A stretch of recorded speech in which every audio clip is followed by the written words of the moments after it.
And thanks for coming out. This is the last time that we're doing one of these informational sessions around the initiatives for the 65th anniversary Capitol Appeal that we're hoping to kick off in January. So tonight we are talking about one very obvious thing and one not so obvious thing, and being the parking lot, which we know we've been talking about for many years, of improving and redoing our parking lot, and then with the stewardship of our planet, this great opportunity around solar energy. And so presenting tonight, we have two amazing members of our property committee and also longtime members of our congregation in Pam Anderson and Tom Schuby, and they are super knowledgeable about what they're talking about tonight, so we're thankful for you. So let's begin with a brief word of prayer. Gracious God, thank you for the mission that you place before us, for these good people, for the energy and the resources that allow us to continue to share your word with the world. Be with us in our time of discussion and discernment. In Jesus' name we pray. Amen. Pam.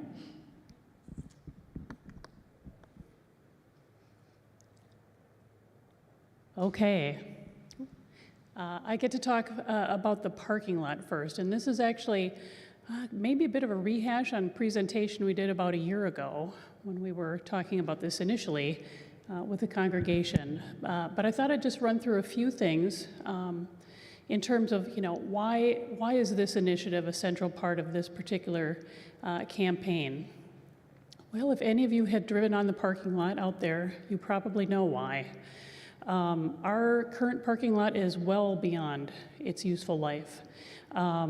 And it's well beyond the point where we can simply do a mill and overlay, which means taking off the top surface of the asphalt and putting down new asphalt. If we were to try and do that, we would probably remove all the asphalt anyway, because it's so broken apart. The base of it needs to be repaired. So at this point, we just need to kind of start over. Also, stormwater runoff from that parking lot, in case anyone doesn't know, it all goes to the southwest corner of our property. We don't have any storm drains in that parking lot. It all runs off basically to the wetland that's adjacent to us. So we are at the point where we should be doing stormwater control and management so that we can properly filter and treat that water before it goes into the watershed. The other part is lighting. Most of you probably noticed that the lighting in our main parking lot is not very good either. And we were actually required to update that the last time we did a building addition here, which was a very long time ago. But we were sort of grandfathered in to say, all right, we'll let you do it in future years. And we've been sort of buying extra time. And at this point, we need to make those improvements to improve the safety of the parking lot. The other thing is the layout of our parking lot is not really the safest orientation in terms of the direction that the cars are parked and the drive lanes are. So we'll talk a little bit about improving that. So again, how does this really tie to our goals of worship, connecting, and serving? Well, our parking lot is our first impression that people have of our facility when they come here. They're gonna see that it's not very well cared for. We've tried. The property team, every year, we have patching done.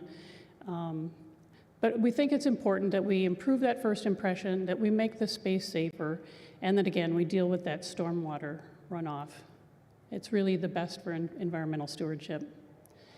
So how was this proposal developed, and how was this decided upon as a key component of this capital campaign? Well, maintenance and repair of the parking lot, as I said, every year, property committee is dealing with that. But again, as I said, it's sort of beyond where we can keep fixing it. So we did have a request for proposals out back in 2020 to get quotes from various civil engineers to come up with a design for reconfiguring the parking lot. Of course, then we ended up in the COVID years and things kind of just sat on hold for a while, but they did come up with a design for this parking lot and some cost estimates. Just this past year, we asked that company to update and really sort of look at alternatives, whether there were some alternatives that we could do that would be less expensive. So we had a couple of different options, got updated pricing on those two options. That went to property, it went to the finance committee, and it ultimately went to the church council for them to take a look at and consider what these two options and what would be the best for our congregation. And ultimately, we really ended up back at the design that we had in 2020. So of course, folks know what we look like today. If you could actually see this slide a little bit better, the lighting in here isn't the best, but an aerial view of our parking lot might look actually worse than this does right now, but it's really quite cracked and in disrepair, as we said. Curbs need to be repaired. Really, everything needs to be redone. So this is kind of an image that was developed by the engineers for us back in 2020. You can't read it, it's too small, you can't read the text that's up there, but this does sort of demonstrate a reorientation of that parking. So at the top of this is really where our building is sitting. So where all the little words that describe this, that's really where our building is sitting. And right now the parking lanes go north and south. The idea would be to reorient it so the parking lanes are going east and west. That would allow us to have a proper drive and drop-off area that doesn't conflict with that first row of parking. It'll make it easier for, especially Wednesday nights when it's a little crazy in terms of circulation out here. It'll make it safer. So this is actually an orientation that's much safer for pedestrians to walk through the parking lot and cross, because you're not crossing through drive lanes as you won't come up to the building. You'll also see that there are some planted areas between each row of parking. And so the idea would be to put in some native plantings that help with infiltration so that our stormwater actually is able to infiltrate, and basically we treat it on site, a lot of that, so it doesn't end up in the adjacent wetland. Again, we would replace the lighting. We'd have the opportunity to add some trees in that parking lot to provide some shade. And again, really in terms of quantity, so people wonder, well, you start adding these planted areas, are we going to lose a lot of parking? I think ultimately we found out we would lose about 12 parking spaces in this whole thing. At this point, we are rarely filling the parking lot on a weekly basis anyway. The south lot certainly doesn't get filled. So I think it doesn't affect the parking on our sort of weekly basis. Clearly, we can't design a parking lot to accommodate Christmas and Easter.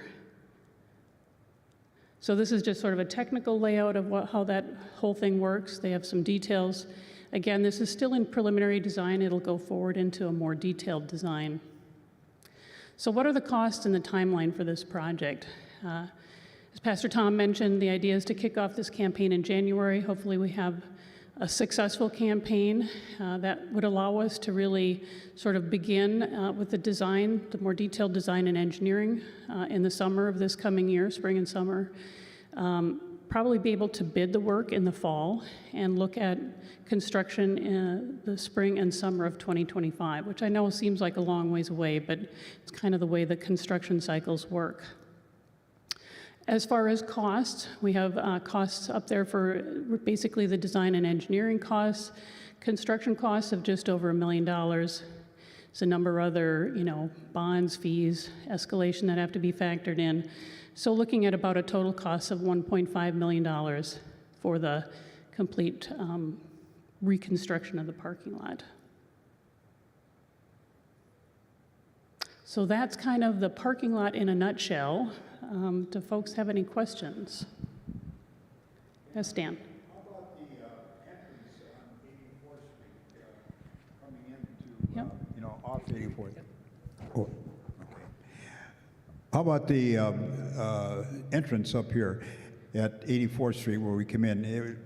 In our, I guess Sherry and I were talking about that you're suddenly upon it unless you know that it's there, and yeah, that's sometimes kind of a signage issue more than anything, trying to get some signage for that. I think that would have to work with the city about signage on that. Okay. They've been a little difficult to work with in terms of signage at our entry points. I think there's a little tiny sign. The parking lot would be part of the reconstruction coming down from that entry point, but that's more of an issue of signage. We can certainly take a look at that, in terms of the design as well. yeah. We're challenged, of course, we're sitting on the top of a hill. Okay. Yeah, and I think if I remember right, Tom, because when we put the sign in, when we did the new sign, that was as close as we could have it to the road, wasn't it? Setback? Yeah. Yeah, where it says church entrance. Oh, lighting questions. Yes. Lighting, yes. So the lighting throughout that parking lot would also be updated. Right now, those light fixtures they're old. The lighting needs to be updated throughout the parking lot. We'd actually have better lighting controls as well. So we'd be able to put those lights on timers. We'd be able to have them with occupancy sensors, so they would sense vehicles pulling into the lot. There's a number of different ways that we can, would be able to control the lighting. And of course, going to the LEDs, which will be better lighting and more efficient. Yeah, and the layout would change completely because, of course, the layout and the way that light fixtures work nowadays provides a little different lighting pattern than what's currently there. And it would have to change based on the new layout. Yep. South parking lot? No. So the south parking lot we would not change. That parking lot is much newer. It's still in fine condition. We wouldn't make any changes to that. As a matter of fact, that parking lot is probably going to be our parking lot during the construction process. So that's one of the things that, again, we want to do this over a summer when it's less busy around here, and we would have access to that south parking lot to use while the main parking lot is under construction. Yes? Does the new design result in more or less parking stalls? So I mentioned we'll lose about 12 parking stalls, so not very many. We were a little concerned with adding that planted area that we would lose more spaces, but it's pretty efficient, and we really only end up with about 12 less parking spaces, which right now we're not at capacity on really any given week, so we'll have plenty of parking.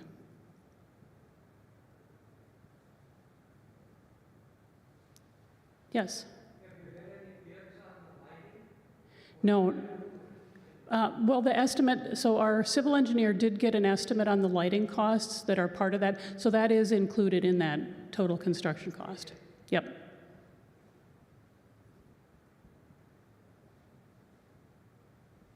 Other questions? Otherwise, I'll turn it over to, yep. How long will that construction take, like,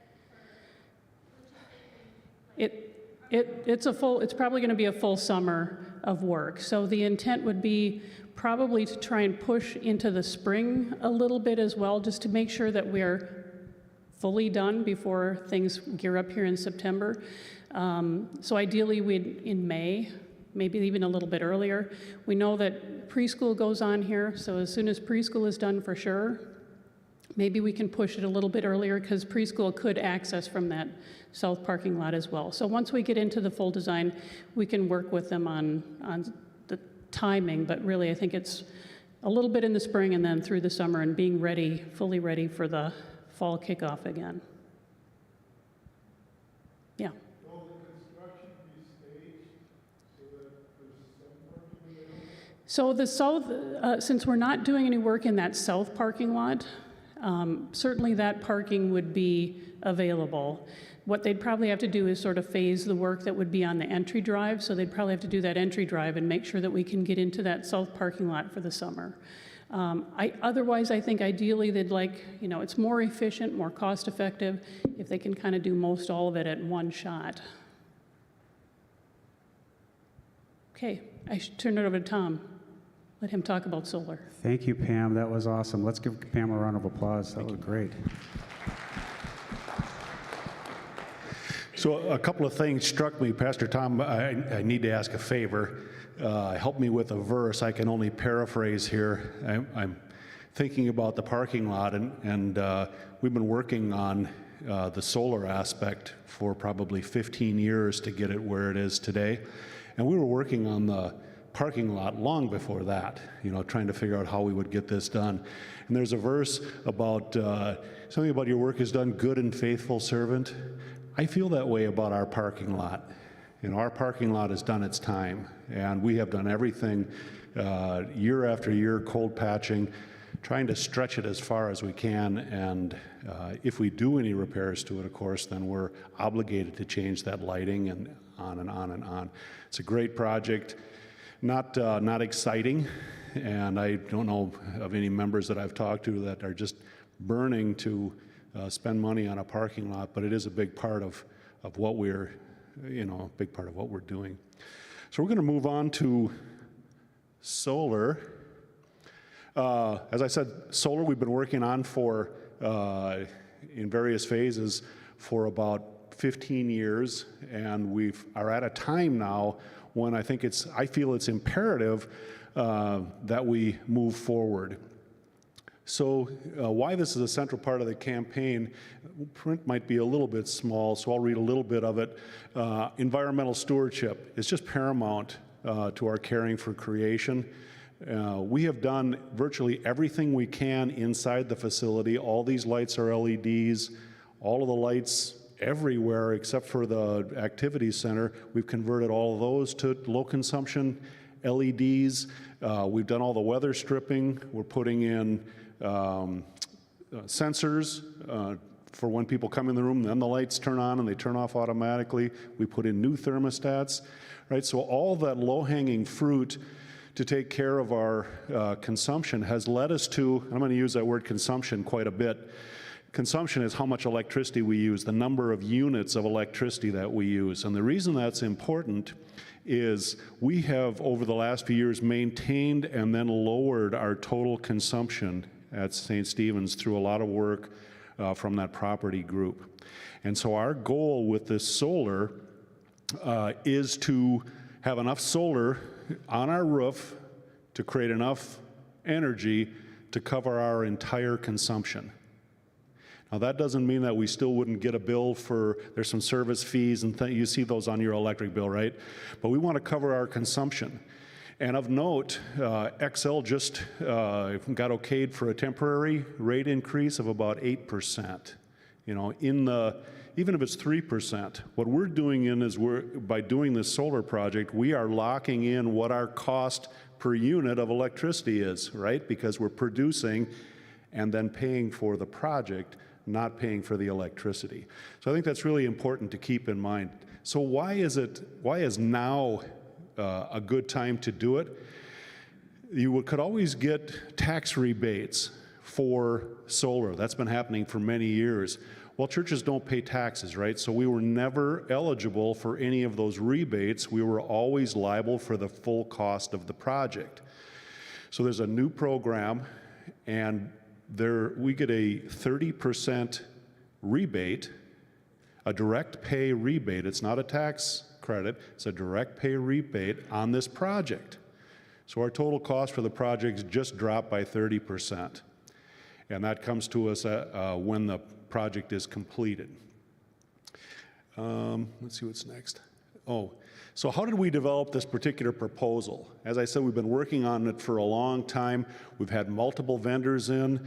The property group, present company excluded, is a bunch of really smart people that I really enjoy working with. And we went item by item, and then with the help of Dave Jorgensen and some of the other members on council, he's an electrical engineer, and we've dug in even deeper, literally bolt by bolt to compare systems, compared presentations, the bids that we got, and we've arrived at who we've recommended to council as the appropriate vendor after many, many, many, many meetings and hours of determining that we have the best system that's available.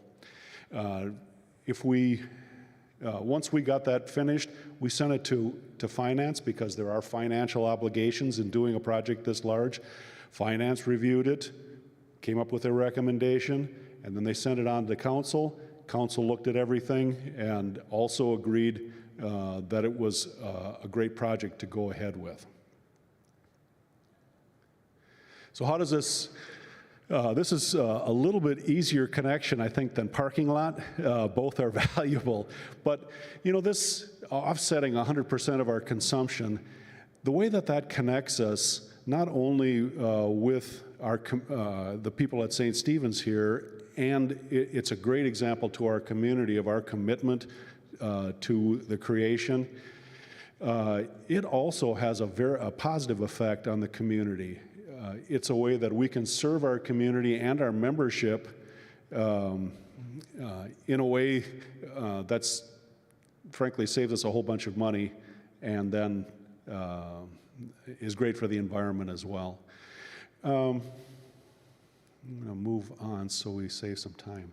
This is a picture of our current roof, and the blue that you see on it are the solar panels. So we arrived at consensus because we had other proposals that used, you can see where the sanctuary is on there, on the right side of that diagram, the pitched roof.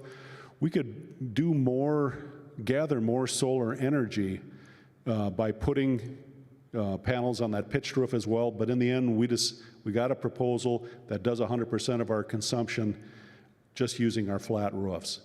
Now, the nice thing about this particular system is that if in the future we decide to add on and add a drive canopy for drop-off, we can use that roof and add on for solar. If we put in charging stations for EVs at some point in the future, we can use those stations, or we can create other canopies out in the parking lot. This is not a finite system. It is something we can add to.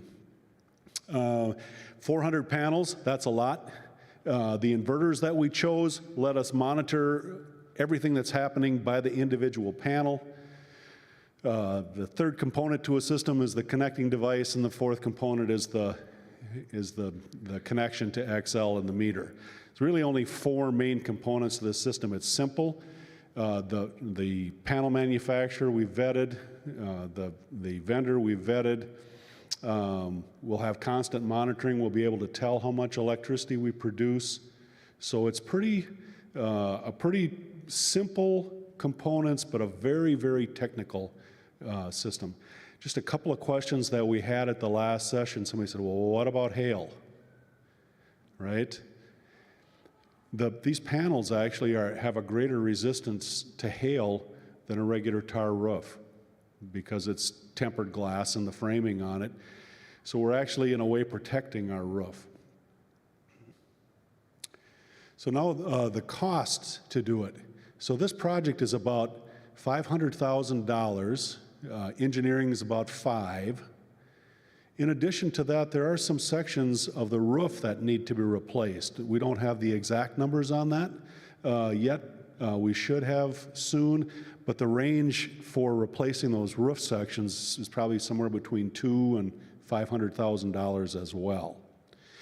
So this project takes about 6 months to accomplish, maybe a little bit longer than that, depending on how we get lined up with XL. But the difference between this project and virtually anything else that we're going to do, and this may be the most important thing to take away from tonight, is that the system pays for itself and then returns cash to St. Stephen's. So our current electric bill is $3,000 to $4,000, and based on not having that bill anymore because we're creating our own electricity, we can use the money that we would have spent on the electric bill to pay down the system. If we do that at a regular rate, it takes about 10 to 12 years. The lifespan of the system is 30 to 40 years. And so that wedge between that 10 to 12 years of having it paid off and that 40-year lifespan, this project actually puts about $1 million approximately back into St. Stephen's and pays us, basically pays us to be on our roof. Trying to think of anything else there that's of note on the financial side. Let's see what I've got. Questions? That's very fast. There are a bunch of solar nerds in your faith community, and they would be happy to talk details and so on and so forth. Mike? Did you include the tax credits in that number that you quoted, or is that going No, to be that's after the before. fact? So if it's a $500 project, we get a check for $150,000, and the project becomes $350,000. That's a great point. Thank you, Mike. Yes, sir. You mentioned that, first of all, are there any other churches in our community that have done this project, and do we know how that's There are some early adopters, and the group that we're working with has done quite a few churches in our area. Some of the early adopters, like Diamond Lake, right? Mayflower. Or Mayflower. UCC, which is on Diamond Lake Road, right to the northeast off of Diamond Lake Road on 35W. If you go right down Penn and Old Shakopee, the Presbyterian Church there has had solar on for a number of years.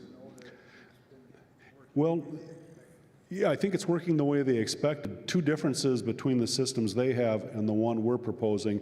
They're doing a fractional piece of their consumption. You know, there's not enough panels there to do all of their consumption. So we're stretching out and trying to do everything. And so they're having their energy bill reduced, but are still paying for the consumption and the other fees. Second question was about the, obviously at night, obviously at night the solar panels don't produce any electricity, so we're still hooked up to XL as far as the electric system is? Great question. Yeah. So our meter will run, this is a simplified version, but our meter will run in two directions. When we're using electricity at night, or when it's cloudy, or when during the winter and the sky is gray or whatever, we're using electricity provided by XL. When the sun is out and we're producing enough for our consumption, that meter stands still, and when we're producing more, the meter in essence runs backwards. It doesn't exactly work that way, but I think that's one way to think about it to give you a simple answer. At times we're producing more than we're using. At times we're producing less. All right, before we begin preaching to the choir, quite literally, let's say thanks to Tom for his part of this too. Tom has been so versed in this solar energy conversation that for 15 years. He's learned a bit too. Yeah, just to sum it up, you know, we've looked at so many different aspects, different panels, different vendors, different financial programs. There has never been a better time of all these things coming together: the quality of the panel, the warranty available, the vendor available, the program from XL, the rebate from the federal government. They're all here, you know, right now. And now is the ideal time to move forward. Thanks, Tom. We got one over there. Oh, go ahead, John. I just came in, so you might have gone over this, but what do we know as far as the life of the solar panels and disposal costs and how that works? Because I know at least currently with solar panels, that's a issue or a potential issue of when you're done with them, the disposal, deconstruction costs. So what does that look like, I guess? That's a great question. I can answer that quickly. The lifespan of the system is somewhere between 30 and 40 years. That's the known lifespan. As far as the recycling, when we started looking at this, even 5 years ago, 10 years ago, there wasn't really a solar industry. I mean, there was pockets of solar and people were doing it or whatever, and the need is there, and so the industry was developed. It is possible to recycle solar panels. It's not practical. There's no industry for it right now. In 30 to 40 years, our contention is that there will be a recycling program available for us because of all those that have gone before us that also need to recycle panels. All right.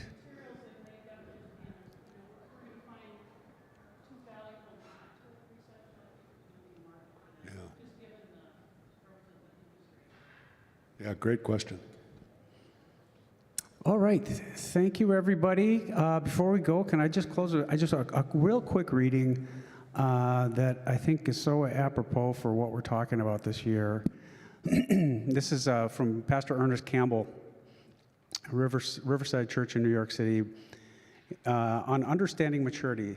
He writes, "To be young is to study in schools we did not build. To be mature is to build schools in which we will not study. To be young is to sit under trees we did not plant. To be mature is to plant trees under which we will not sit. To be young is to worship in churches we did not build. To be mature is to build churches in which we may not worship. I think that's so profound for what we're talking about with regard to stewardship of our lives as well. So just a little something to plant in your head. Thank you so much. Thank you, Pam. Thank you, Tom. And thank you for being here tonight. Thank you, choir, for waiting.